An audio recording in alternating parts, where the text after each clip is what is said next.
Hey guys, Dovid Konikov here with another debate. Konstantin Kisin was debating a very enraged pro-Palestinian voice on trigonometry, and he pretty much schooled him on civilian casualties.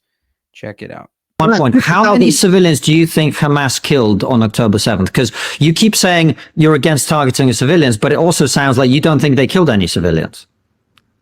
I haven't seen convincing evidence that they have. I think the majority of the civilian deaths were from fire, from friendly fire. So how many would you say that they did kill Hamas? I would love to see an official investigation into this, but it's very telling that Israel won't have an investigation into this. But how many would you say that they've killed? I mean, it's a simple question.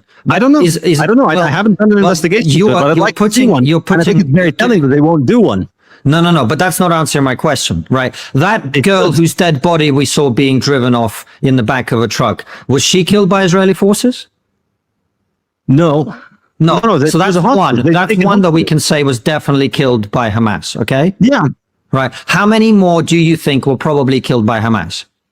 I'm telling you, I don't know. I could make up a number. Is it 10? Is it 100? Is it 1,000? How many? I don't know. I'd like to see an investigation into this, but you know what I do know?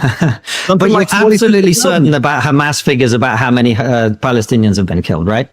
Yeah, absolutely. I'm not certain about their figures. I know what is going on in Gaza, and I know that there is no way that you could destroy an entire city of 2 million people and not kill at least tens of thousands of people. Okay. There's been tens of thousands of deaths. And I know, I know because I know people in Gaza. I know people who know people in Gaza, and I know just how many of the people they know have been dead. I think what's been reported. I'm not disputing that lots of people have been killed in Gaza. Yeah, and I think what I am disputing that Hamas didn't kill civilians. Hamas killed a lot of civilians on October 7th. But Israel has killed a lot more civilians, and this is what you. No, but the comparative game there is irrelevant to me. We killed a lot more German civilians than Germany killed our civilians in World War II. I think that's perfectly justified. This is what I mean when I say Zionist NPC. We can kill as many of them as we can, as we want, because that's justified, because we are reacting, because we are just, because we are trying to get our hostages back.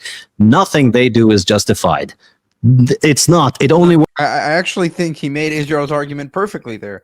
Yes, if you take hostages, if you kill innocent civilians, you will pay the price, and that could be a higher number. If, for example, if someone punches you in the face, you're not going to look to just punch him back the exact amount he punched you.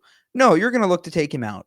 Same thing here. Works in your no, because you have Safedin, are you even listening to what I'm saying? You keep saying the phrase, nothing they do is justified. I just said to you 3 times now, 3 times, if Hamas had attacked Israeli military installations and IDF troops and killed IDF troops and Israeli military installations were destroyed, that to me would be a completely different thing. So it's not that nothing they do is justified. But any crime by Hamas justifies any kind of reaction by Israel. No. Which is why you never see any kind of criticism coming from people like you towards anything that Israel does. You have to actually listen to what I'm saying, otherwise it's impossible to have a conversation. I am listening. I'm just pointing out the hypocrisy of saying that it's okay for Israel to kill 50,000 people to rescue their hostages. It's not okay for Hamas to kill anybody. I'm trying to tell you it's wrong for both. I'm trying to tell you it's wrong for both. No, but you see, you keep missing deliberately, I think, at this point, because you're a smart guy. You keep missing the point that I'm making, which is that there's a big difference between attempting to rescue hostages or attempting to kill terrorists and simply targeting civilians for the purpose of targeting civilians, right? There's a big difference between those two principles. One of those things is called war. The other of those things is called terrorism, and there's a big difference between the two. Strapping a bomb to your chest and getting on a bus is very different to going to war and attempting to rescue hostages, in the process of which civilians get killed. They're different activities entirely. There's a different moral calculus, and it works entirely differently. That's the difference. I see. So you're not a fan of terrorism, and you think terrorism is not justifiable. You don't think targeting civilians is justifiable. Correct. And does that include Palestinian civilians?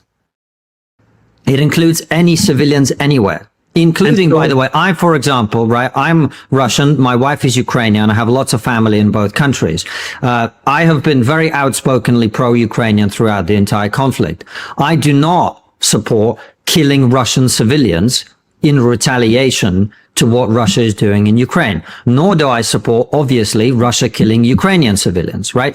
So it's not difficult to support people being able to wage war in situations where they have to wage war, without also then condemning the massacring of civilians that is deliberate and purposeful targeting for the sake of killing civilians. That is not the same as collateral damage and conflict. They're different things. No, but here's the thing. The problem is that you think any kind of death meted out by Israel is collateral damage because in your mind... No, I don't. I don't think that. Yes, which is why you don't see when Israel goes and murders Palestinians, when an Israeli terrorist goes into a Palestinian village and shoots people, as happens every day these days in the West Bank, every single day, pogroms of settlers surrounded by soldiers protecting them, going into Palestinian villages, burning people's homes, burning their cars, shooting people. Every single one of those instances that he's mentioning about, Israel going in and killing, he's not even mentioning instances. He's just saying abroad, West Bank raids, etc.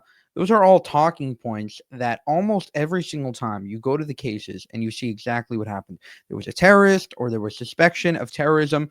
All that stuff is just to combat terrorism, right? And so when these things happen in the West Bank, a lot of people report it very biased. The media completely twists the narrative and makes it look like there are Israeli terrorists going in there and killing civilians. This happens every day.